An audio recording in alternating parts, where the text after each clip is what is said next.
काय स्वरूप असतं असिस्टंट रजिस्ट्रार ऑफ कोऑपरेटिव्ह? या लोकांसोबत काम करत असताना तुम्हाला एक महिला म्हणून काही अडचणी येतात का? सांगली म्हटलं की कृष्णा नदी जास्त फेमस. काय वैशिष्ट्य आहे त्या नदीचे? एवढ्या प्रमाणामध्ये पतसंस्था असून पण आपण ज्याला म्हणतो की इन्फॉर्मल क्रेडिट हे घेण्याचं प्रमाण जास्त का आहे? प्रति सरकार आणि पत्री सरकार हे वेगळं की सेमच? सध्याच्या एकंदरीत महाराष्ट्रातील महिलांच्या समोरच्या कोणत्या अशा 5 समस्या मला वाटतं?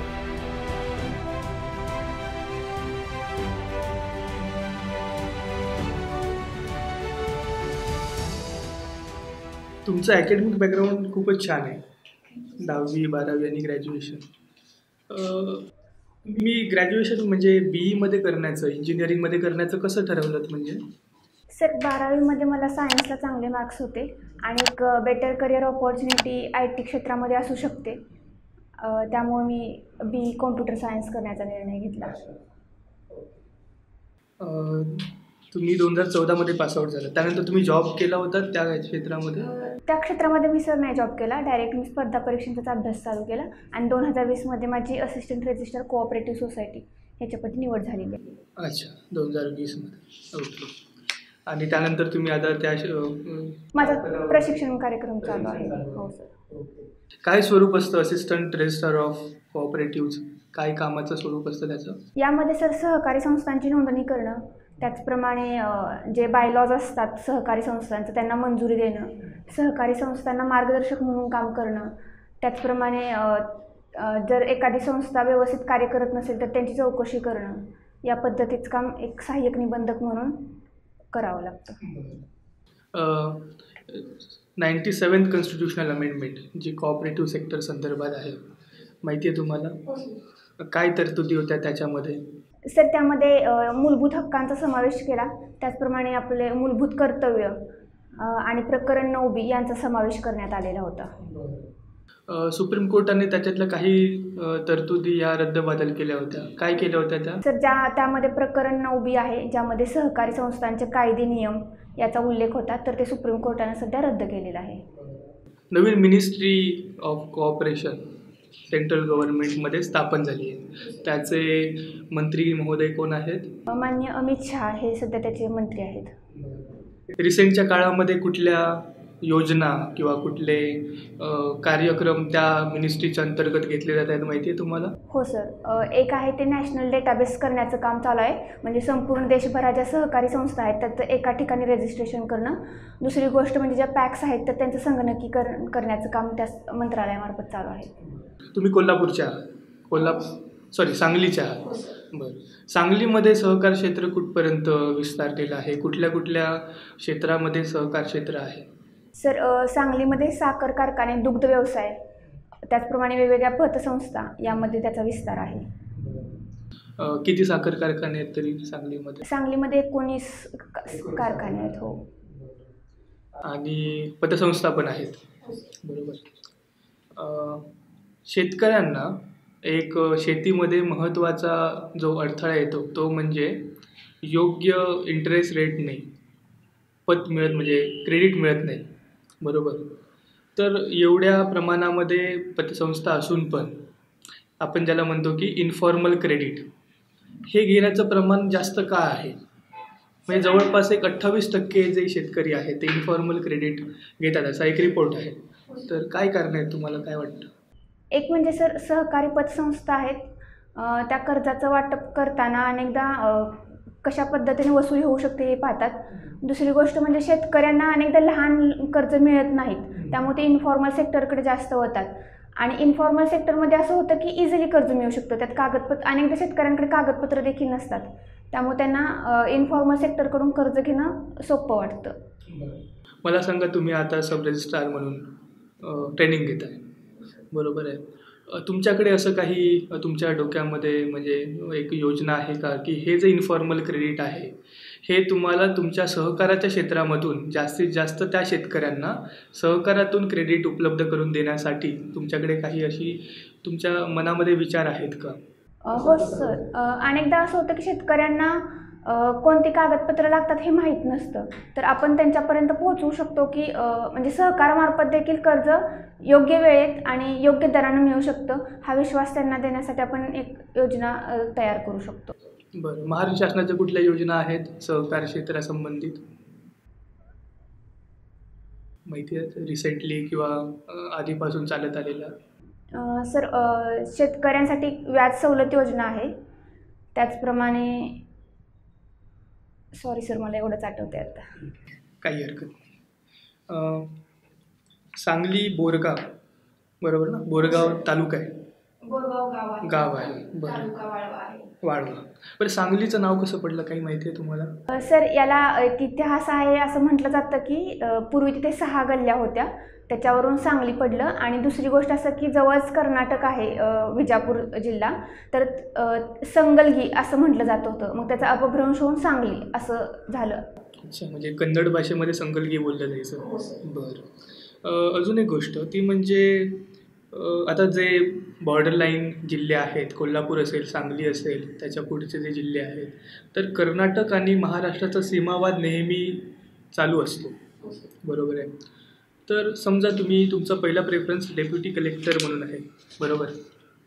तर डेप्युटी कलेक्टर म्हणून तुम्ही सरकारला काय अशा सुधारणा म्हणा किंवा काय असे सोल्युशन्स सजेस्ट कराल की ज्याच्यामुळे ह्या 2 राज्यांमधल्या बॉर्डर रिलेटेड डिस्प्यूट कमी होण्यास मदत होईल? सर जो सीमावाद आहे तो 3 गोष्टींमार्फत सुटू शकतो. जर 2 राज्यांमध्ये समन्वय असेल आणि त्यांनी जर निर्णय घेतला गावांच्या बाबतीत, तर हा प्रश्न समन्वयातून सुटू शकतो. दुसरा एक गोष्ट असू शकते म्हणजे ते न्यायालयांमार्फत ते जाऊ शकतात. आणि तिसरं म्हणजे ज्या आंतरराज्य परिषदा असतात तर त्यामार्फत देखील हा प्रश्न सुटू शकतो. आंतरराज्य परिषदेचे मुख्य कोण असतात? मान्य गृहमंत्री हे त्याचे मुख्य असतात. बरं. आणि त्याचे सदस्य कोण असतात? प्रत्येक राज्याचे मुख्यमंत्री हे त्याचे सदस्य असतात. सध्या तुम्ही सहकार क्षेत्रामध्ये काम करता. अच्छा. एकूण आपण बघितलं तर सहकार क्षेत्रामध्ये पुरुषांचं प्रमाण हे महिलांपेक्षा खूप जास्त आहे.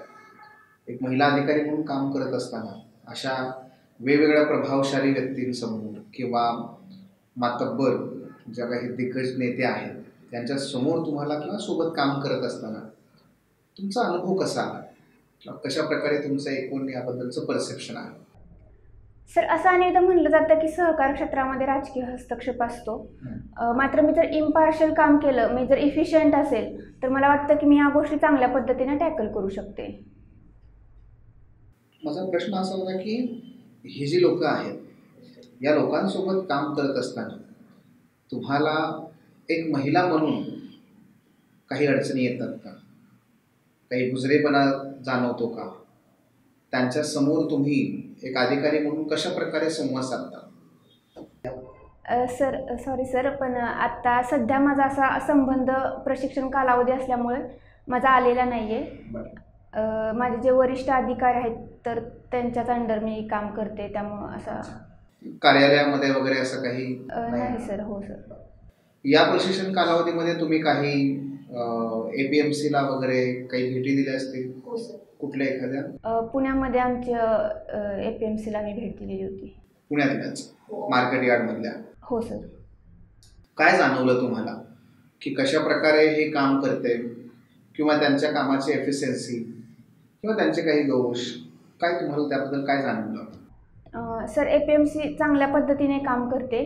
त्यासाठी विविध योजना शेतकऱ्यांसाठी व्यापाऱ्यांसाठी देखील APMC राबवतं. शेतकऱ्यांना निर्यात करण्यासाठी देखील प्रोत्साहन देण्यासाठी APMC मार्फत विविध योजना त्यांच्यासाठी प्रशिक्षण कालावधी देखील राबवले जातात. मात्र अनेक दोष देखील आहेत, जसं की स्वच्छतेचा प्रश्न असतो. दुसरी गोष्ट म्हणजे शेतकऱ्यांना अनेकदा जे दर असतात तर त्याबद्दल देखील अनेक समस्या त्या ठिकाणी उद्भवतात. सर एवढंच मी सध्या सांगू शकते. कसं मॅनेजमेंट कमिटी जी असते ती कशी असते? लोकनियुक्त असते का लोकनिर्वाचित असते की कशी असते?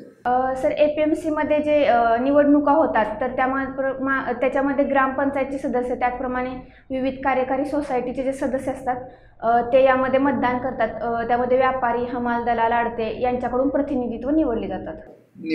त्यामध्ये येस. बेसिकली शेतकऱ्यांना आता स्वतःचा माल स्वतः विकण्याची सुद्धा मुभा आहे, बरोबर. आणि तो एक महत्त्वाचा ऐतिहासिक निर्णय होता शासनाचा. पण तेवढ्या मोठ्या प्रमाणात त्याचा परिणाम मात्र काही आपल्याला दिसून येत नाही. तुम्ही काही ऑब्झर्व केलं असं की काय कारणं असतील बरं ज्यामुळे शेतकरी हे स्वतः माल विकत नाही किंवा त्या अधिकाराचा ते फार वापर करत नाही? एक म्हणजे शेतकऱ्यांकडे बार्गेनिंग पॉवर नसते. दुसरं म्हणजे एखाद्या हमाल किंवा दलालामार्फत माल विकणं त्यांना सोपं असतं. ज्या स्टोरेजच्या समस्या वगैरे असतात तर ते शेतकरी सोडवू शकत नाहीत. त्यामुळे आज देखील शेतकरी हे पारंपरिक मार्गाचाच वापर करून कृषी ज्या बाजार समिती आहेत तर त्यामार्फतच माल त्यांच्याकडून विकला जातो. एकूणच जी मागे स्वामीनाथन आयोगाने जी शिफारस केली होती ज्याच्या अंतर्गत ते C2 ज्याला मेथडॉलॉजी म्हटलं जातं, तर तशा पद्धतीने आपण शेतकऱ्यांच्या ह्या मालाला योग्य हमी भाव देऊ शकतो का? आणि जर नसेल तर काय करावं लागेल की जेणेकरून आपल्याला त्याचा तो माल जो आहे तो हमी भावापर्यंत मिळू शकेल आणि शेतीही किफायतशीर होऊ शकेल?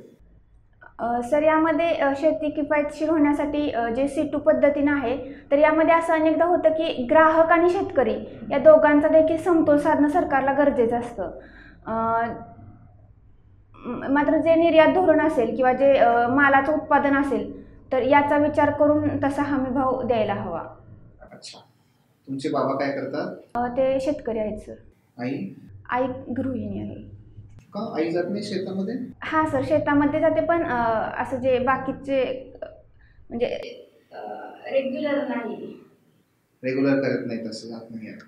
कधीतरी गेल्या तर त्यांना आपण शेतकरी नाही म्हणणार?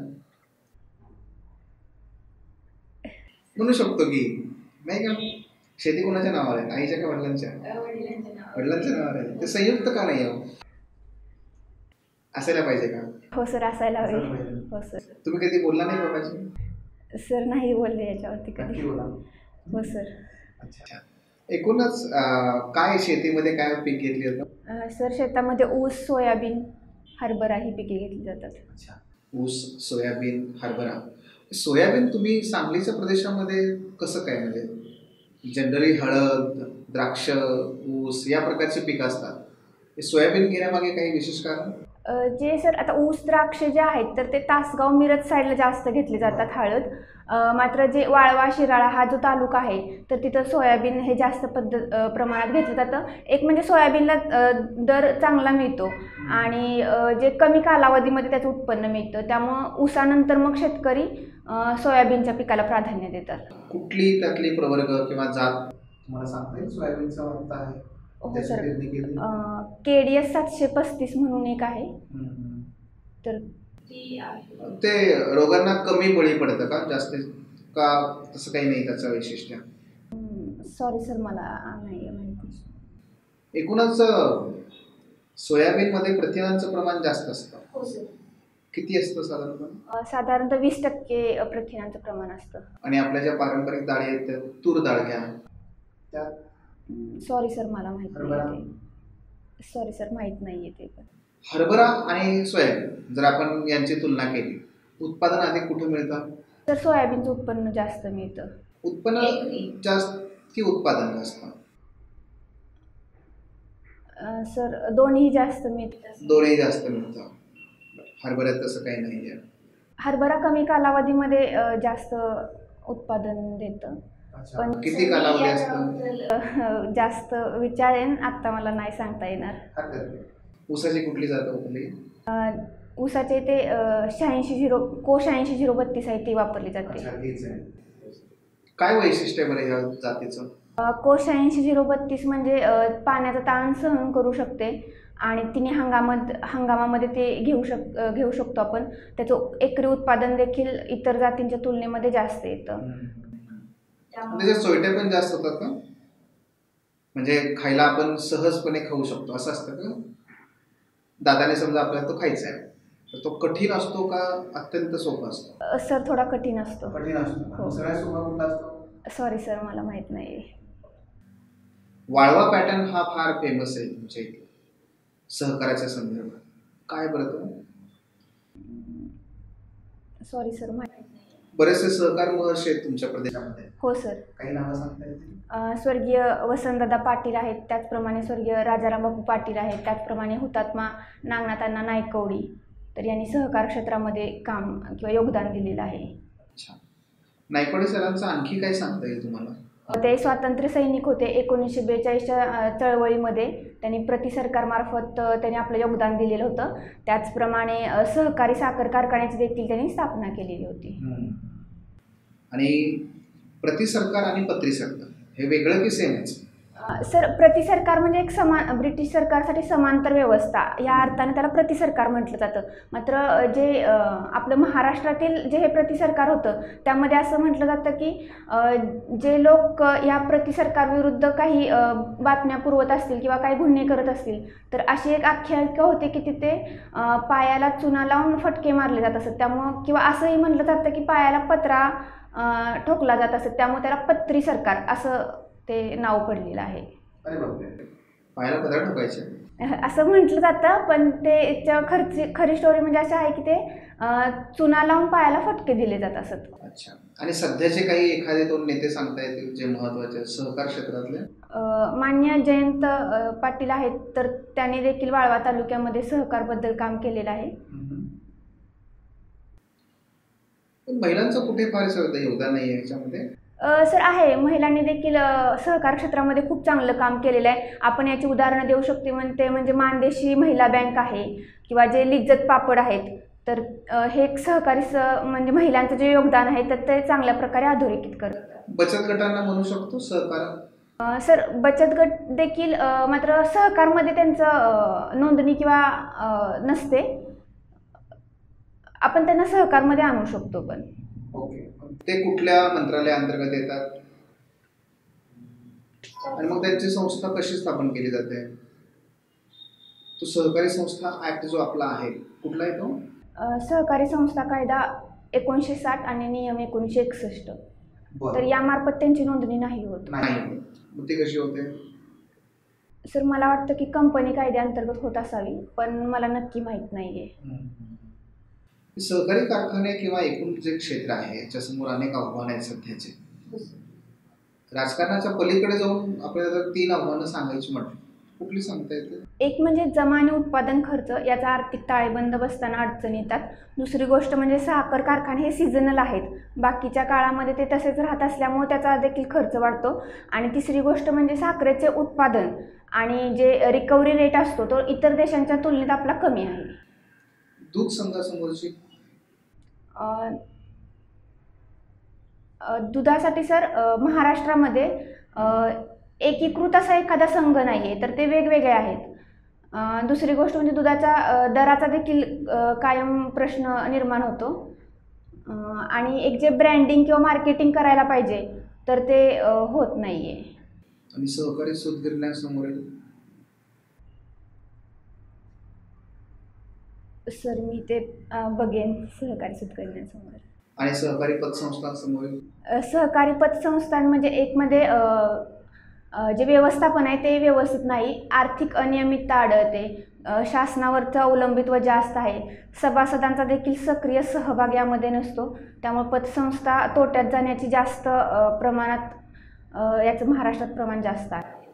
जेव्हा कर्जमाफी होते तेव्हा त्याच्या अंतर्गत पतसंस्थांतर्फे जे कर्ज दिली जातात ती समाविष्ट असतात? हो सर, जे पतसंस्थांमार्फत दिले जातात तर त्याचा देखील महाराष्ट्र शासन लाभ देत असतं. त्याची रचना सांगू शकाल मला पतसंस्थांची? म्हणजे स्थानिक ते राज्य सहकारी संस्थेपर्यंत. राज्य सहकारी बँका, जिल्हा मध्यवर्ती बँका, त्याचप्रमाणे प्राथमिक सहकारी बँका असं. यातल्या भूविकास कुठले असतात? भूविकास ह्या जे दीर्घकालीन ज्या कर्ज व्यवस्था कर्ज पुरवठा करतात तर त्या भूविकास बँका. सर, महाराष्ट्रामध्ये एक महाराष्ट्र राज्य मध्यवर्ती भूविकास बँक म्हणून महाराष्ट्र राज्य सहकारी बँकच काम करते. आता तीच काम करते. आणि मग ह्या रिजनल रुरल बँक कुठे असतात? या येतात का सहकारामध्ये? नाहीत सर, त्या सहकारमध्ये येत नाहीत. प्रादेशिक ग्रामीण बँका या त्यांचं स्वरूप हे वेगळं आहे. 2 ते 3 जे जिल्ह्यांच्या बँक मिळून प्रादेशिक ग्रामीण बँका काम पाहतात. सांगली म्हटलं की कृष्णा नदी ही जास्त फेमस आहे. काय वैशिष्ट्य आहे त्या नदीचे?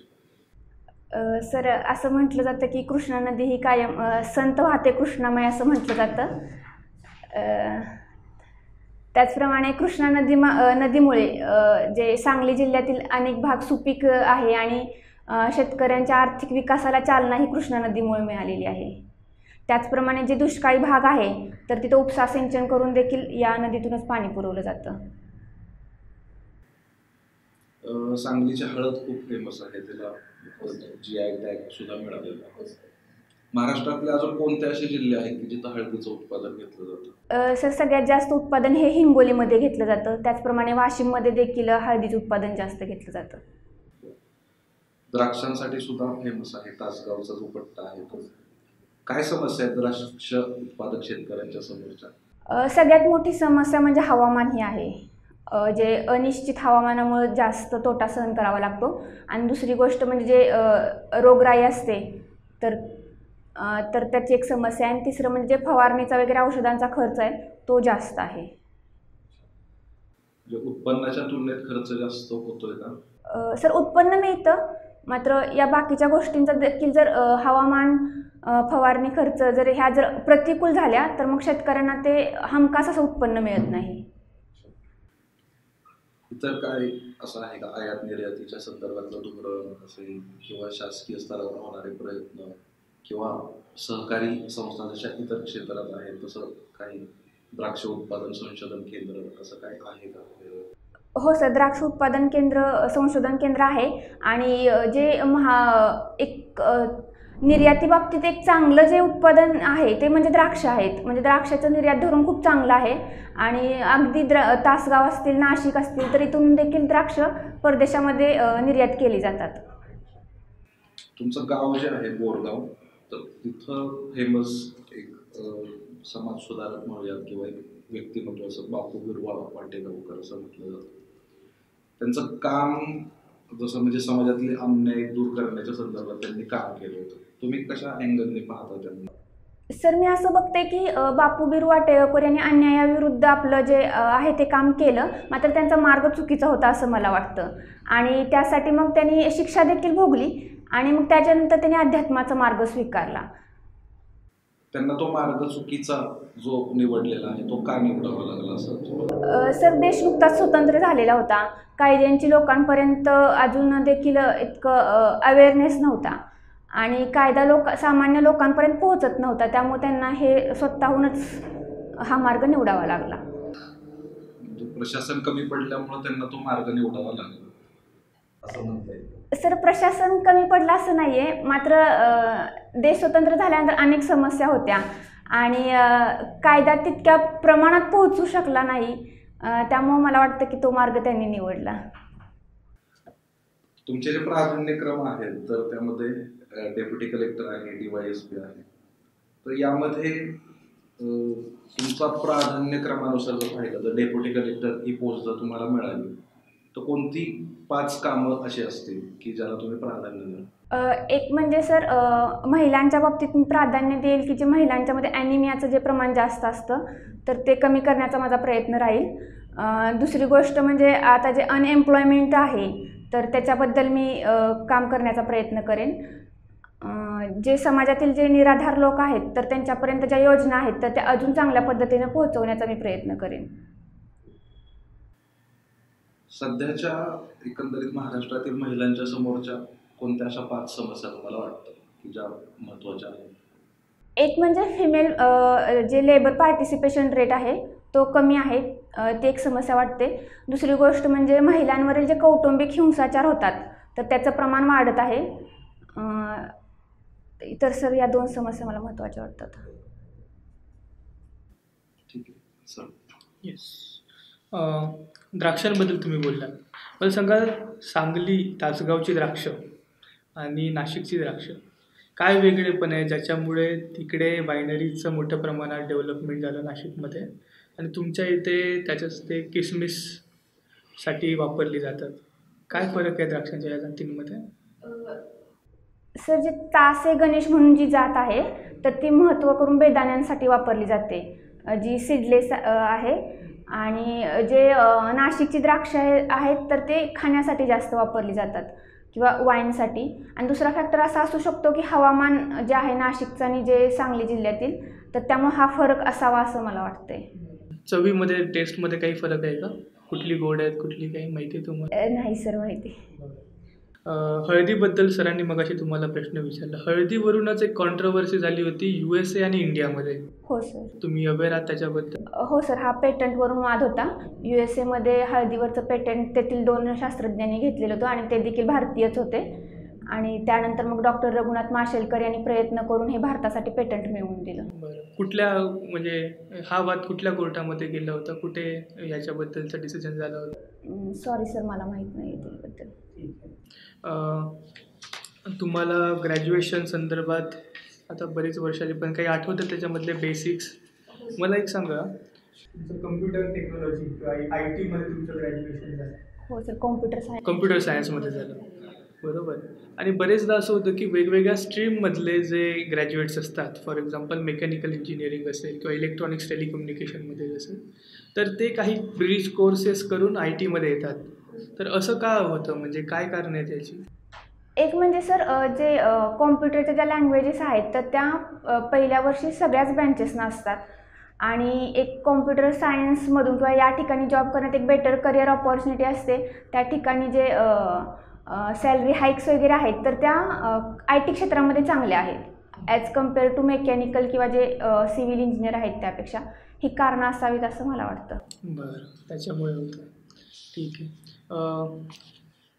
सांगली जिल्ह्याची प्रमुख 3 जर समस्या तुम्हाला विचारल्या तर काय सांगाल तुम्ही? कुठल्या 3 समस्या?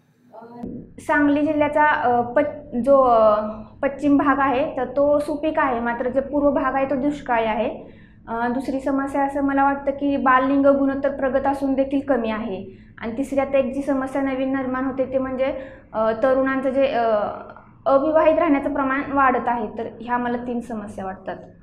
कृष्णाकाठच्या आठवणी नावाचं एक पुस्तक आहे, त्याचे लेखक माहिती आहे? सॉरी सर, फक्त मला कृष्णाकाठ हे माहीत आहेत, पण कृष्णाकाठच्या आठवणी याबद्दल. बरं, कृष्णाकाठचे लेखक कोण आहेत? माननीय यशवंतराव चव्हाण हे कृष्णाकाठचे लेखक. तेच त्यांचं आत्मचरित्र आहे की आत्मचरित्राचं नाव वेगळं आहे? सर, ते 3 भागामध्ये आत्मचरित्रच लिहिणार होते, मात्र कृष्णाकाठ हा फक्त त्यांचा जे 1945 पर्यंतचा जो भाग आहे त्यांच्या आयुष्यातला तर तो त्यात त्यांनी लिहिलेला आहे. तुम्ही आत्ता म्हणाल की मुलं विवाह करत नाहीयेत, काय टिपिकल कारण याचं काही विशेष? एक म्हणजे ग्रॅज्युएशन किंवा नोकरीच्या कालामध्ये त्यांचं विवाहाचं वय वाढते. दुसरं गोष्ट म्हणजे सांगली जिल्हा हा सुपीक जिल्हा मानला जातो.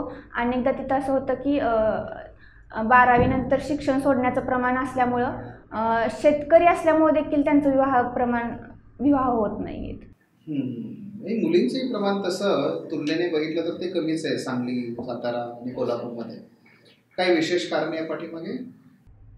सर, एक म्हणजे जे आपल्या परंपरेत जे आहे की सन मेटाफर म्हटलं जातं, मुलगा हवा, तर त्यामुळं देखील हे प्रमाण आहे असं. आणि आता सांगली जिल्हा प्रगत आहे आणि त्यामध्ये असं होतं की जर 1 चाइल्ड पॉलिसी असेल तर ते प्रेफर करतात जास्त. त्यामुळे एकच मुलगा असल्यानंतर मग बाकी त्यामुळे देखील मुलींचं प्रमाण कमी आहे. मग एकलापत्याचं जे काही प्रमाण आहे सांगलीमध्ये ते फार आहे का? सर, फार नाही आहे सर. किती असेल असं? सॉरी सर, हा अंदाज मी नाही सांगू. मुलाचा प्राधान्यक्रम हा तर संपूर्ण महाराष्ट्र आणि भारतामध्ये पण आहे. असं काही विशेष कारण ते वाटत नाही ना? म्हणजे काहीतरी वेगळं असणार आहे. नकोशी हा एक प्रकार खूप मोठ्या प्रमाणात पाहायला मिळतो. काय आहे नकोशी?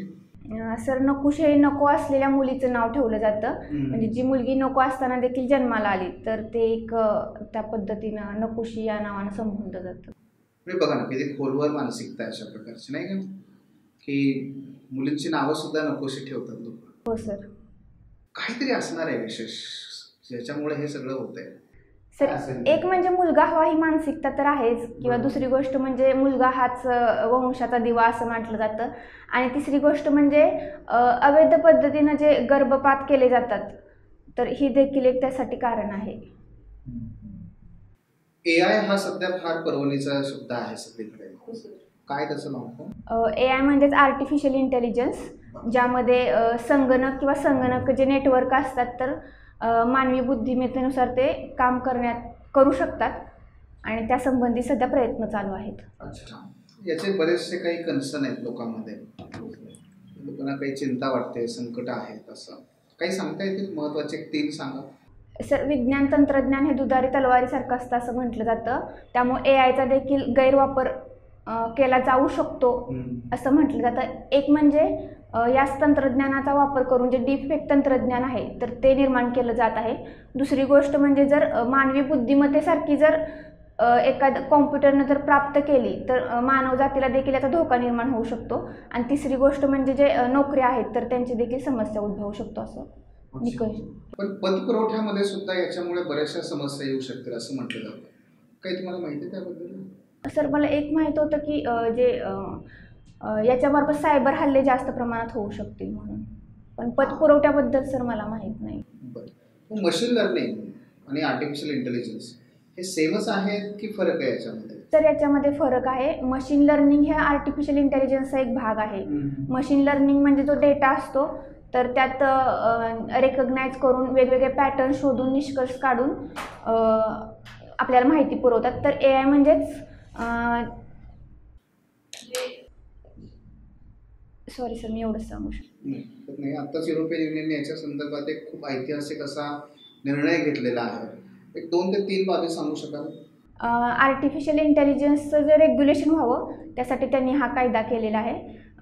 त्यात त्यांनी 4 ते 5 लेवलचं कायद्याचे टप्पे आहेत. म्हणजे जर जास्त प्रमाणात जर त्याचा परिणाम होणार नसेल तर कमी शिक्षा, जास्त प्रमाणात जर त्याचा दुरुपयोग होणार असेल तर असे त्यांनी टप्पे करून कायदा त्यांनी सध्या रोखण्यासाठी काही आहे का त्यामध्ये असं काही? सॉरी सर, मी डिटेल्समध्ये नाही वाचलं ते. आणि नीती आयोगाचा पण एक अहवाल आहे याच्याबद्दल, रेकमेंडेशन्स आहेत 2018चे, पण त्या आज पुन्हा एकदा सरफेसवरती आलेल्या आहेत. त्या माहिती आहे तुम्हाला?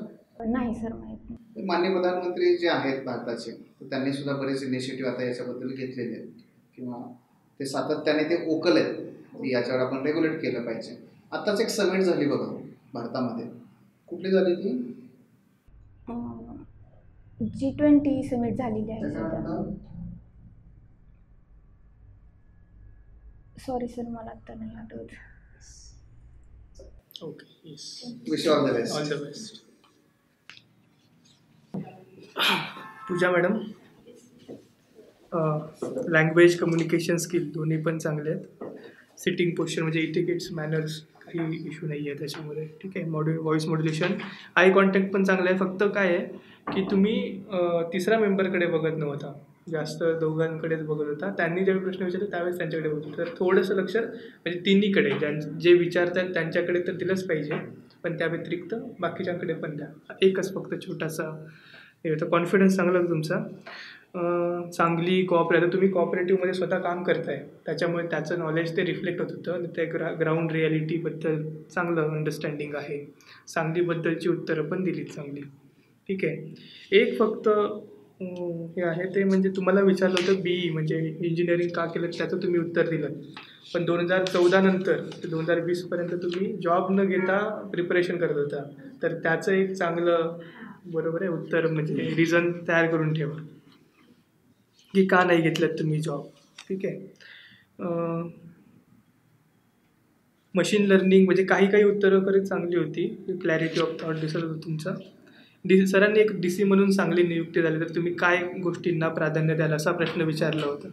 महिलांसाठी ॲनेमियावरती काम करायला स्पेसिफिक उत्तर हे चांगलं होतं, पण त्यानंतर 3च तुम्ही फक्त दिलीत. त्याचं उत्तर तयार करून ठेवा. ठीक आहे. काय व्यवस्थित त्याचं अनएम्प्लॉयमेंटमध्ये नेमकं तुम्ही कसं कराल काम, त्याचं पण केस स्टडीज जर असतील त्या रिलेटेड तर करून ठेवा. ठीक आहे. त्यानंतर काही म्हणजे पिक्युलर गोष्टी आहेत. आता यशवंतराव चव्हाण असतील, हळद असेल, द्राक्ष असतील, महिला सक्षमीकरणाबद्दल तुम्ही बोललात. त्याच्यामध्ये तुम्ही 2 गोष्टी फिमेल लेबर फोर्स आणि डोमेस्टिक व्हायलन्स ते इश्यूज आहेत बोलत. मग त्या रिलेटेड तुम्हाला विचारलं की कसं सोडवता येईल, तर त्या रिलेटेड कुठल्या केस स्टडीज असतील तर त्या बघून घ्या. ठीक आहे. आन्सर्समध्ये थोडेसे अजून डेटा आला तर चांगलं होईल. येस. ठीक आहे. ओव्हरऑल जास्त तर तुमचा जॉबवरती जाण्याची शक्यता आहे. तोच सध्या पॅटर्न पण आहे त्याच्यामुळे. ठीक आहे. तुझ्या मॅडम, एकूण खूप छान परफॉर्मन्स होता. आणि खूप पॉझिटिव्ह वाटलं आम्हाला तिघांना सुद्धा. आणि ऑलरेडी तुम्ही प्रशासनात आहात आणि पुढे तुम्हाला आणखी जे पोस्ट इम्प्रूव्हमेंट करायची आहे ते डेफिनेटली होईल. सो त्यामध्ये कुठल्याही प्रकारचा डाऊट नाहीच आहे. एकूण तुम्ही जो प्रश्न विचारला होता मगाशी की उत्तर देत असताना काही इम्प्रूव्हमेंट करायला पाहिजे का, तर त्यात एक महत्त्वाची मला सूचना सांगावीशी वाटते. खूप वेळेस होतं, तर ते थोडंसं अवॉइड करता येईल. ते का होतं तर कदाचित अजून वेळ आहे तुम्हाला, तसं 2 जानेवारीपर्यंत आहे. तर रिव्हिजन जी आहे आणि उत्तरामध्ये नेमकेपणा जो आहे तो, त्याचे उदाहरण सांगतो. जेव्हा तुम्हाला विचारलं की सहकार क्षेत्रासमोरच्या समस्या सांग, तुम्ही साखर कारखान्याच्या 3 समस्या अगदी पटकन सांगून टाकल्या. पुन्हा आपण दुधाकडे गेलो, मग विचार करावा लागला. मग आपण सूतगिरण्याकडे गेलो, बंदच झालं. बरोबर आहे, हे त्या पद्धतीने आहे.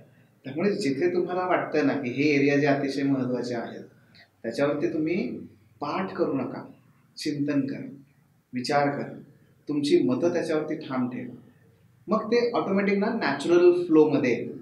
साखर कारखान्याचं हे लगेच कळलं की तुम्ही पाठ केलेलं आहे, तसं होतं ते. सो तो एक मुद्दा आहे. त्यामुळे त्यातून त्यात एक सुधारणा आपण करू शकतो.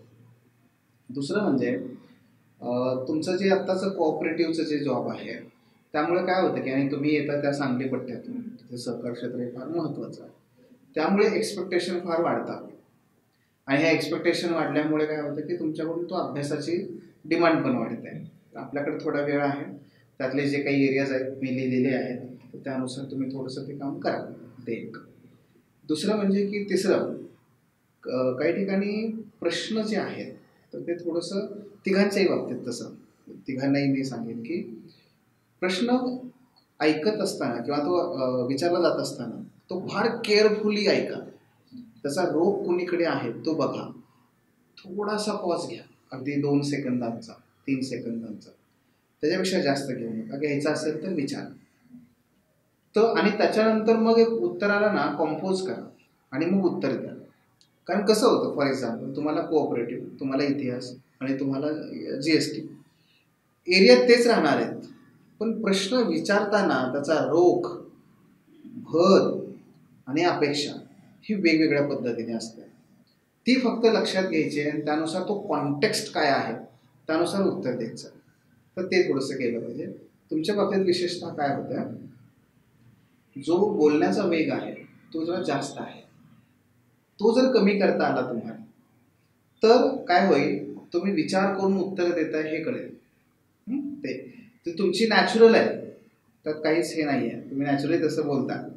पण इथे काय होणार आहे थोडंसं, मग ते ॲटलिस्ट कॉन्शियसली तुम्ही काय करू शकता, प्रश्न विचारल्यानंतर ना 1-2 सेकंदांचा पॉज घ्या, विचार केल्यासारखं किमान त्यावरती करा, म्हणजे दाखवू नका, करा आणि मग उत्तर द्या. तेवढे जरी केलं ना तुम्ही, आता हे बघा, मॉक व्हिडिओ बघा, तुम्हाला कळेल की ह्या मी सूचना का दिलेल्या आहेत तशा. वाटतं ते आहेच तसं तो. हां, स्पीड असल्यामुळे काय होतं मग की आपण नक्की काय बोलतोय किंवा कुठे थांबायचं आहे आणि कुठे कशावर भर द्यायचं आहे ते मग आपल्याला लक्षात येत नाही. बोलून जातो आणि मग काहीतरी एक अडचण येते, जातो तो तसा होतो. येस.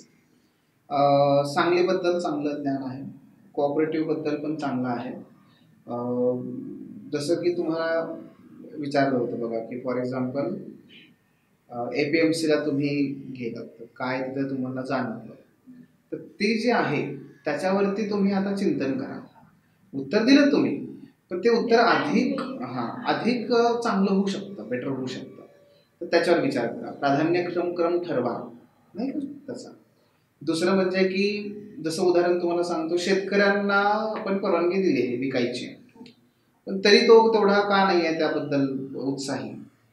तर ते जे पहिलं सांगितलं त्याच्यापेक्षा तुम्ही जे दुसरा पॉईंट सांगितला होता स्टोरेजचा, तर तो अधिक महत्त्वाचा आहे. प्राधान्यक्रम ठरवा उत्तराचा. काय झालं, कारण आताचे तुमचे इंटरव्ह्यू 10 मिनिटं, मॅक्स 15 मिनिटं बोलतात, आणि जर उत्तराची सुरुवात समर्पक प्राधान्यक्रम ठरवून नसेल तर ते मध्येच थांबवतात. देशपांडे सर तर लगेच थांबवतात आणि लगेच पुढे जातात. त्यामुळे काय करूया आपण, प्राधान्यक्रम ठरवूयात आणि मग उत्तर देऊयात तसा. तर ते मग स्टोरेज आहे, आणि स्टोरेजच्याच पुढे आणखी एक मुद्दा काय येतो की शेतकऱ्याकडे उत्पादन जे आहे ते टनामध्ये होतं आणि टनामधलं उत्पादन तो एकटा विकत बसायचं म्हणलं तर त्याकडे वेळ कुठे आहे. आणि त्यामुळे स्टोरेजचा प्रॉब्लेम आहे, उत्पादनाच्या व्हॉल्यूमचा प्रॉब्लेम आहे. मोठं उत्पादन आहे ते एक दुसरं आहे. आणि तिसरं काय होतं, APMC मध्ये जे दलाल आहेत किंवा जे व्यापारी आहेत पैसे लवकर देतात है ना. त्यामुळे सुद्धा शेतकऱ्याला काय होतं, चला पटकन माल मिळाला, पटकन पैसे मिळाले, नाही ही त्याची अडचण आहे. त्यामुळे तो ते सोडवत म्हणजे तिथे विकत नाही तो, नाही का. तर ही जी ओरिजिनॅलिटी ऑफ थॉट आहे ती जास्तीत जास्त येण्याचा प्रयत्न करा. आणि याच्यासाठी एकच उपाय, चिंतन.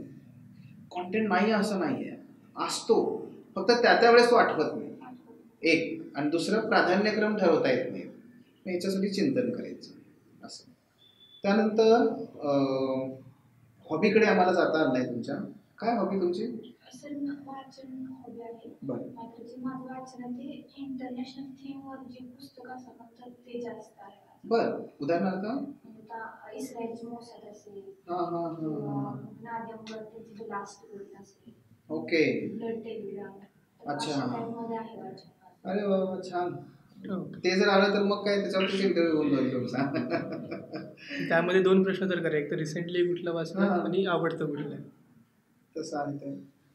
AI बद्दल थोडंसं बेसिक आणखी टेक्निकल टर्म्स करून जा, ज्या आता समिट झाल्यात ना भारतातल्या वगैरे. एक GPPC नावाची एक आहे बघा समिट. हां, तुम्हाला त्याच्याबद्दलची माहिती मी पर्सनली पाठवतो, तर मॅडमला आपलं सांगून जावं बाहेर. ते ॲज अ DC चांगलं उत्तर दिलं. उत्तरच अवकाश द्या. एक प्रश्न व्यवस्थित समजून घ्या. जसं की तुम्हाला विचारलं होतं की मातब्बर राजकारणी आणि हे सगळे नेते समोर असताना एक महिला अधिकारी म्हणून तुमचा काय अनुभव आहे.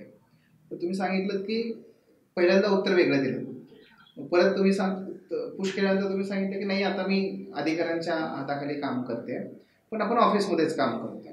तर येणारे जाणारे लोक असतात, तर तिथे हे पाहायचं नाही की तुम्ही सध्या काय फेस करताय किंवा हे, तिथे हे पाहायचं की तुम्ही या प्रश्नाला कसा रिस्पॉन्ड देता. एक महिला अधिकारी माझा तिथे फोकस आहे, नाही का. तर महिला अधिकारी काय आणि पुरुष अधिकारी काय, जो कामाचा भाग आहे त्याला मी त्या कर्तव्य जबाबदाऱ्या याच्यानुसार मला तिथे काम करायला आवडेल. आणि त्यामुळे येणारे नेते ते काही धुरीण असतील किंवा महत्त्वाचे नेते असतील, तर त्यांच्याशी मी अत्यंत कॉर्डली त्यांच्याशी मी संवाद साधला. तर तो मला फोकस तिथे होता, महिला म्हणून अधिकाऱ्याच्या संदर्भातला. तर तो आणखी एक पॅटर्न आहे सध्याचा, तो म्हणजे बाबा काय करतात, आई काय करतात. तर ते गृहिणी नका म्हणून शेतकरीच म्हणा, ते वेगळं उलटं चांगलं जाईल संदेश. आई शेतकरी आहे, बाबाही शेतकरी आहेत माझे, गृहिणी म्हणून सांभाळत त्या करतात. आणि ते पिकाचं मुद्दाम तुम्हाला मी जास्त विचारत होतो, कारण थोडंसं ग्रील होते आजकाल. हां, तर पिकं कुठली आहेत, कसे आहेत, काय आहे, नाही का. तर ते थोडंसं स्पेसिफिकेशन वडिलांना एक कॉल केला तर सगळं सांगतील.